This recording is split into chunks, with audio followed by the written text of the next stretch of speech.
ये कहानी एक लड़की की सच्ची कहानी है जो हमें कठिन से कठिन परिस्थितियों के बावजूद जीवन को सकारात्मक तरीके से जीने और अपने लक्ष्य को प्राप्त करने की प्रेरणा देती है। 25 सितंबर 2000 की बात है। तब मैरिकल एप्टन महज 11 साल के थे। उस दिन वो अपने अंकल के साथ पानी लाने के लिए बाहर निकले हुए थे। रास्ते में उन्हें 4-5 लोगों ने घेर लिया। उनके हाथों में धारदार हथियार थे। उन्होंने अंकल से जमीन पर झुक जाने के लिए कहा और उन्हें बेरहमी से मारने लगे। ये देख मैरिकल सदमे में आ गई। वो उन लोगों को जानती थी, वे उसके पड़ोसी थे। उसे लगा कि अब उसकी जान भी नहीं बचेगी और वो उनसे बचकर भागने लगी। और वो छोटी थी और हत्यारे आसानी से उस तक पहुंच गए। वो चिल्लाने लगी, प्लीज़ प्लीज़ मुझे मत मारो, मुझ पर दया करो। पर उन दरिंदों ने उसकी एक न सुनी और उनमें से एक ने गले पर चाकू से वार किया। मैरिकल जमीन पर गिरकर बेहोश हो गई। जब थोड़ी देर बाद उसे होश आया तो उसने देखा कि वहाँ खून ही खून था और वे लोग अभी भी वहीं खड़े थे।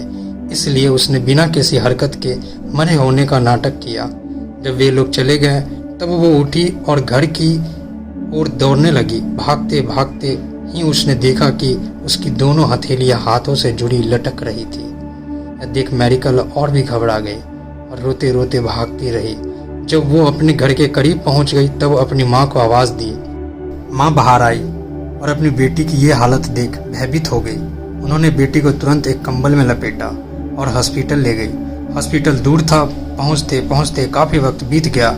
डॉक्टर्स को कोई उम्मीद नहीं थी कि वे मैरिकल को बचा पाएंगे, पर 5 घंटे के ऑपरेशन के बाद भी वो जिंदा थे और डॉक्टर्स उसका हाथ नहीं बचा पाए थे। परेशानियां यहीं नहीं खत्म हुई। जब वे वापस गए तो उनका घर लूट कर जलाया जा चुका था। गरीब होने के कारण उनके पास हॉस्पिटल का बिल भरने के पैसे भी नहीं थे, पर दूर के एक रिश्तेदार की मदद से वे बिल भर पाए और अपराधियों को सजा भी दिलवा पाए। इतना कुछ हो जाने के बाद भी मैरिकल ने कभी भगवान को नहीं कोसा कि उसके साथ ही ऐसा क्यों हुआ, बल्कि उसका कहना है कि इस पर मैं विश्वास रखते हुए मैं और भी दृढ़ निश्चयी हो गई हूँ कि मुझे एक सामान्य जीवन जीना है। मुझे लगता है कि मैं दुनिया में किसी जरूरी मिशन के लिए हूँ, इसलिए मैं इस हमले से बच पाई हूँ। मैरिकल ने हाई स्कूल की पढ़ाई पूरी की और 2008 में होटल मैनेजमेंट का कोर्स भी पूरा किया और बचपन से खाना बनाने के शौक के कारण 2011 में शेफ बनने की शिक्षा पूरी की। इतनी बड़ी डिसेबिलिटी के बावजूद जीवन में आगे जाने के जज्बे को आसपास के लोग नज़रअंदाज नहीं कर सकते थे और जल्द ही मैरिकल को मीडिया हाईलाइट करने लगा।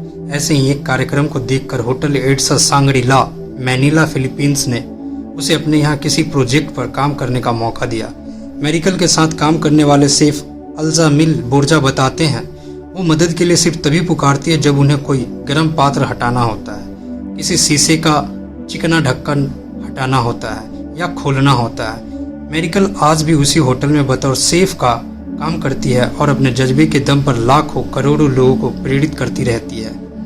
फ्रेंड्स, अक्सर हम अपनी लाइफ में आने वाली छोटी मोटी परेशानियों से घबरा जाते हैं और अपना विश्वास कमज़ोर कर बैठते हैं, पर आज की ये कहानी बताती है कि सिचुएशन कितनी ही खराब क्यों न हो, हम उसे बदल सकते हैं। मैरिकल की कही एक बात हमें हमेशा याद रखनी चाहिए, यदि आप सपने देखें, कड़ी मेहनत करें और ईश्वर में आस्था रखें तो कुछ भी संभव है। धन्यवाद।